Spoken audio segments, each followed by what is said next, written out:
السلام علیکم۔ اپنی دعاؤں کی قبولیت کو لے کر پریشان ہونا چھوڑ دو۔ کیوں آتے ہیں وسوسے اتنے دل میں؟ کیوں تم اتنی الجھنوں کا شکار ہو؟ دعائیں اگر رد ہی ہونی ہوتی تو اللہ ہمیں کبھی بھی دعاؤں کا راستہ نہ دکھاتا۔ اور یہ یاد رکھو کہ اللہ کی جانب سے دکھایا ہوا ہر راستہ ہمیں خوبصورت منزل تک ہی جاتا ہے۔ دعائیں تو بنی ہی قبول ہونے کے لیے ہیں۔ یہ دیری تو محض وقتی مہمان ہے۔ ہر چیز کا ایک وقت مقرر ہے اور تمہاری دعاؤں کی قبولیت کا وقت تو ابھی آنا ہے۔ ابھی تو تمہیں وہ بھی ملنا ہے جسے پا کر تمہارے دل نے مطمئن ہو جانا ہے۔ کیوں پریشان ہوتے ہو؟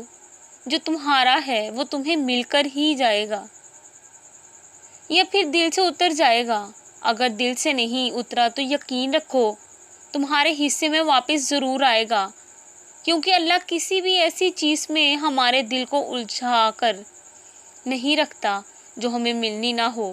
تو اگر اتنی آزمائشوں کے بعد بھی تمہاری زبان ایک ہی دعا کا ورد کرتی ہے تو یہ جان لو کہ وقت طویل ہو سکتا ہے پر نتیجہ تمہارے حق میں ہی آئے گا۔ اللہ پر یقین رکھو، سب ٹھیک ہو جائے گا۔